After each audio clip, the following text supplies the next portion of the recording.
Bonjour à tous. Radio Storia de la 5e C, le 2 août 2017.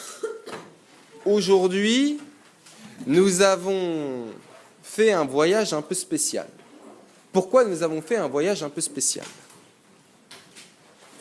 Parce qu'on a voyagé au Moyen-Âge.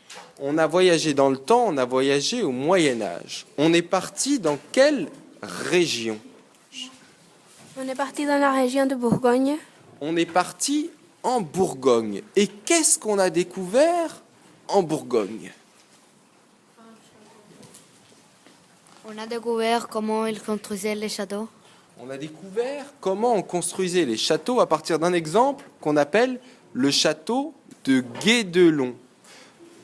Pourquoi ce château? Quelle est sa particularité? Qu'il est construit dans l'actualité avec des méthodes du Moyen-Âge. Oui, il est construit aujourd'hui avec des méthodes du Moyen-Âge. Alors c'est l'introduction au deuxième thème d'histoire de l'année qui s'appelle Société, Église et pouvoir politique au Moyen-Âge, qui sera vu entre le Xe et le XIVe siècle.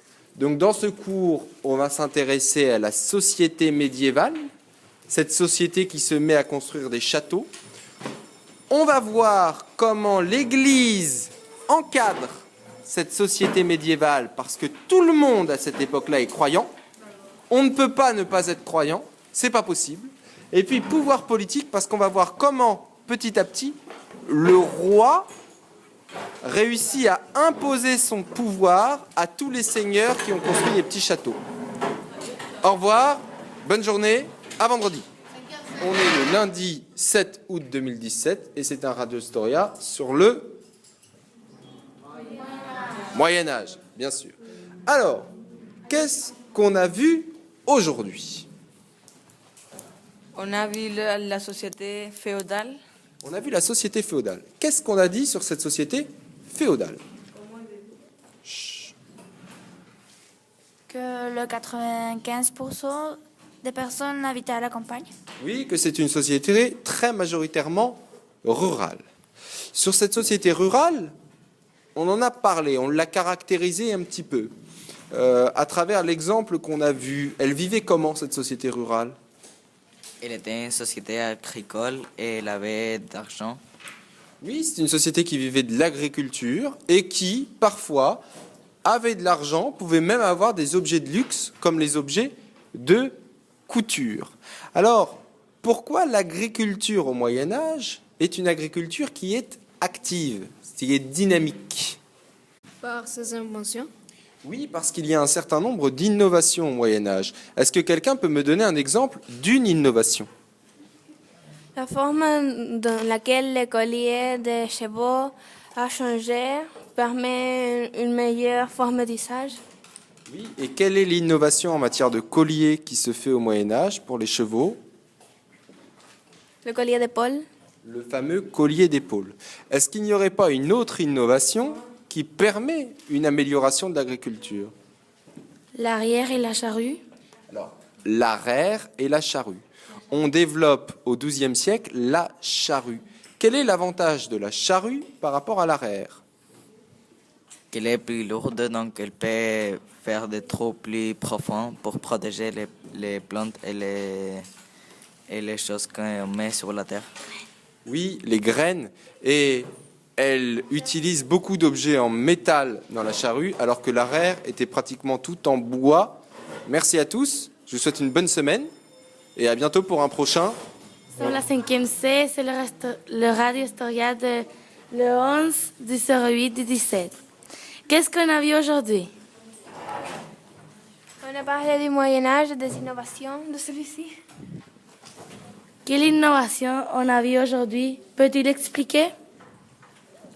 Aujourd'hui, on a vu la forme de culture qu'il s'agit de diviser un champ en 3 parties et laisser une partie sans cultiver pour qu'il reçoive plus de nutriments et puis faire un tour de toutes les plantations pour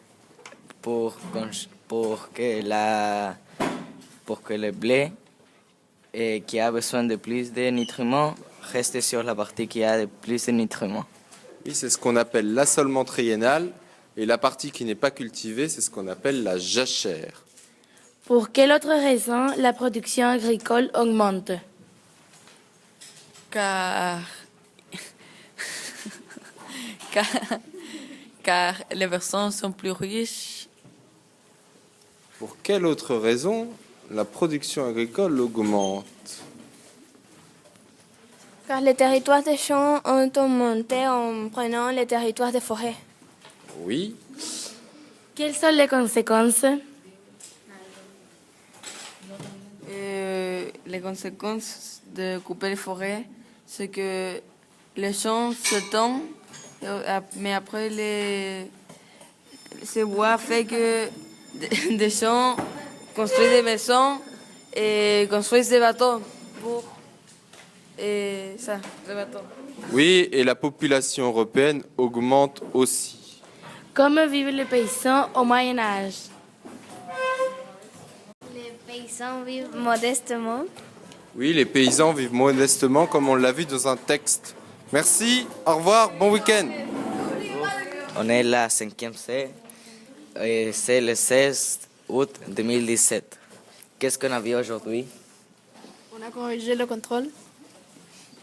et quels exercices de contrôle? Sur quoi? Les questions 1, 2 et 3 de l'exercice final. Et quelle était la question 1 qu'on a corrigée? Alors, je vais le redire à tout le monde. La question 1, c'était dans les pays riches, les dégâts font peu de victimes, mais beaucoup de dégâts matériels. On avait dit quoi? On était d'accord ou pas avec cette idée que les catastrophes font peu de victimes, mais beaucoup de dégâts matériels? On était d'accord? Oui, on était d'accord. Et dans les pays pauvres, les dégâts font beaucoup de victimes et beaucoup de dégâts matériels. Est-ce qu'on était d'accord avec ça?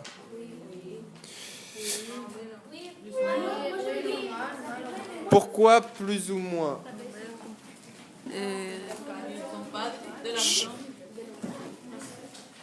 Car dans les pays pauvres, les catastrophes font beaucoup de victimes, comme à Bhopal, en Inde, car les secours sont faibles. Par contre, les dégâts matériels sont souvent moins coûteux car ce sont des installations moins chères que dans les pays du Nord. Et qu'est-ce qu'on a vu sur la société féodale? Qu'elle était chrétienne et elle était divisée en 3 parties. Moi, c'est les 3 parties, monsieur. Et elles sont divisées en le clergé, les seigneurs et les serfs, qui sont les paysans. Et qu'est-ce qu'on trouve dans un territoire féodal?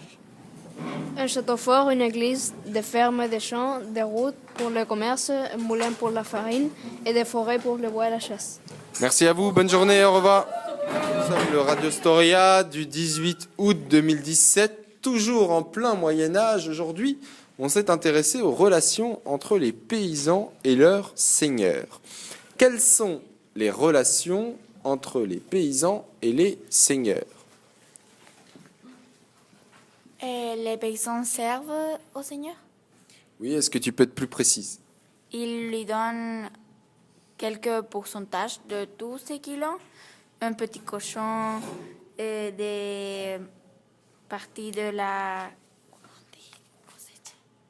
Des choses qu'ils obtiennent. Alors effectivement, ils doivent payer des impôts, mais ils doivent aussi travailler gratuitement pour leur seigneur. Parfois, c'est ce qu'on appelle les corvées, à l'image du nettoyage des fosses. Vous vous souvenez bien de cette idée. Alors en échange, les seigneurs, qu'est-ce qu'ils doivent aux paysans? Ils protègent les paysans et leurs terres. Oui, ils protègent les paysans, ils donnent des terres aux paysans. Alors, comment est organisée la société féodale?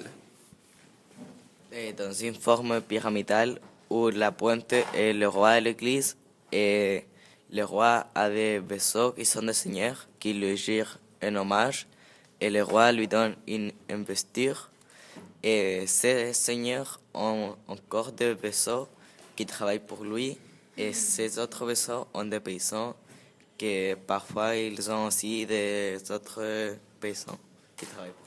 Oui, alors voilà, c'est ce qu'on appelle une organisation pyramidale. Est-ce que cette société féodale, elle fonctionne toujours bien? Des paysans ou des vassaux se révoltent contre les seigneurs et vont les tuer. Ils font la guerre aux seigneurs. Oui, et alors à l'issue de ces guerres, parfois une franchise est accordée aux vassaux ou aux paysans, c'est-à-dire le droit de ne pas payer d'impôts dans un territoire donné, d'être indépendant.